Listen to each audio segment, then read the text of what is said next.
Hi friends, எல்லாருக்கும் வணக்கம். இன்னைக்கான வீடியோ என்ன அப்படின்னா, இப்போ நார்மலா வந்து நம்ம வந்து தோசை வந்து சுடுவோம்.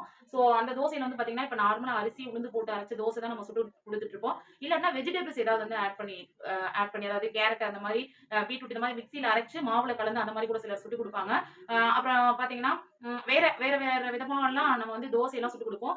ஸோ இன்னைக்கு நான் எந்த மாரி தோசை சுட போறேன் அப்படின்னா, முருங்கை இலை பவுடர் வச்சு தாங்க நான் வந்து தோசை சுட போறேன். ஆல்ரெடி முருங்கை இலை பவுடர் எப்படி ரெடி பண்ணணும் அப்படின்றத நான் என்னோட யூடியூப் சேனல்ல நான் வீடியோ வந்து போட்டிருக்கேன். ஸோ இந்த முருங்கை இலை பவுடர் பார்த்தீங்க அப்படின்னா, ரொம்ப ரொம்ப உடம்புக்கு நல்லது. நார்மலா நீங்க முருங்கை கீரை வந்து சமைச்சு குடுத்தீங்க அப்படின்னா, குழந்தைங்க சாப்பிடவே மாட்டாங்க. நெறைய குழந்தைங்க வந்து சாப்பிட மாட்டாங்க. ஸோ இதுல இருக்க அவ்ளோ சத்துக்கள், அவ்ளோ நோய்கள் வந்து குணப்படுத்துது. மெயினா அந்த முடி உதிர்வெல்லாம் பார்த்தீங்கன்னா, இந்த முருங்கை கீரை வந்து ரொம்ப குணப்படுத்தும். சுகர் பேஷண்ட் எல்லாமே சாப்பிடலாம். இம்யூனிட்டி பவர் வந்து அதிகமாகும். ஸோ காலையில இது இந்த மாரி முருங்கை இலை பவுடர் நீங்க ரெடி பண்ணி வச்சுட்டு, சுடு தண்ணீல நீங்க கலந்து குடிச்சாலும், ரத்தத்தெல்லாம் நல்லா சுத்தப்படுத்தும். ஸோ இன்னும் நெறைய மருத்துவ குணங்கள்லாம் இந்த முருங்கை இலை பவுடர்ல இருக்கு. ஓகேங்களா? ஸோ இந்த முருங்கை இலை பவுடர் வந்து நான் வந்து முருங்கை இலைய வந்து வாங்கிட்டு வந்து அத நல்லா அலசிட்டு, அதுக்கப்புறம் நல்லா வெயில் இல்லாம நிழல்லயே வந்து பார்த்தீங்கன்னா, ஒரு 3 நாள் நல்லா காய வச்சுட்டு ஃபேன் காத்துல, அதுக்கப்புறம் நல்லா அது மொறு மொறுன்னு வந்துரும். அதுக்கப்புறம் லைட்டா கடாயில வறுத்துட்டு, அப்படியே நம்ம ஆற வச்சு மிக்ஸி ஜார்ல பவுடர் பண்ணி மட்டும் தான் நான் இந்த மாரி தான் போட்டு வச்சிருக்கேன் பாருங்க. முருங்கை இலை பவுடர். ஸோ இந்த முருங்கை இலை பவுடர் நான் என்ன பண்ணியிருக்கேன் அப்படின்னா, தோசை மாவுல வந்து ஆட் பண்ணியிருக்கேன். ஒரு 2 ஸ்பூன் வந்து தோசை மாவுல இந்த பாருங்க போட்டுருக்கேன். ஸோ இத வந்து நல்லா நம்ம வந்து கலந்து குழந்தைங்களுக்கு நம்ம தோசை சுட்டு குடுத்தோம் அப்படின்னா, டேஸ்ட்டும் நல்லாருக்கும்.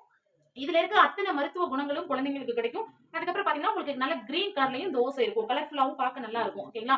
ஸோ கொஞ்சம் நம்ம சோம்பேறித்தனம் படாம, இந்த மாதிரி முருங்கை இலைலாம் கிடைச்சது அப்டின்னா, நீங்க ரூ. 10 கூட கட்டு அப்டின்றது எங்க ஊர்லலாம் சேல் பண்ணிட்டு வருவாங்க. உங்க ஊர்ல எந்த மாரி சேல் பண்ணுவாங்க தெரியாது. மார்க்கெட்லலாம் கிடைக்கும். ஸோ இந்த மாரி நீங்க இட்லி, தோசை எதுனாலும் சரி, இந்த மாரி பவுடர் பண்ணி வச்சுக்கிட்டீங்கன்னா, நீங்க இத கலந்து தோசை சுட்டு குடுக்குறீங்க அப்டின்னா, குழந்தைங்களுக்கான அத்தன சத்துக்கள் கிடைக்குங்க.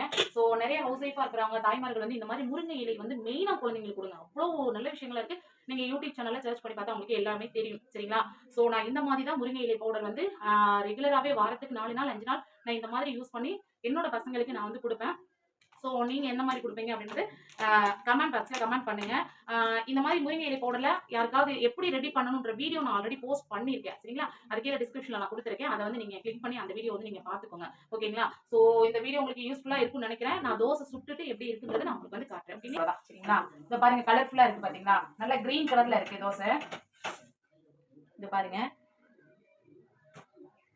ஸோ இதுக்கு வந்து நான் வந்து கார சட்னி வந்து வச்சிருக்கேன்.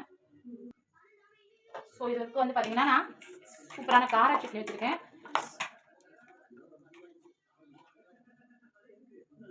ஓகே ஃப்ரெண்ட்ஸ், கண்டிப்பா எல்லாருமே குழந்தைங்களுக்கு இந்த மாதிரி வந்து நீங்க முருங்கை இலை பவுடர்ல செஞ்ச தோசை கண்டிப்பா எல்லாருமே செஞ்சு குடுங்க. Thank you friends. Thanks for வாட்சிங். தோசை தோசைய காட்டிக்கிறேன்.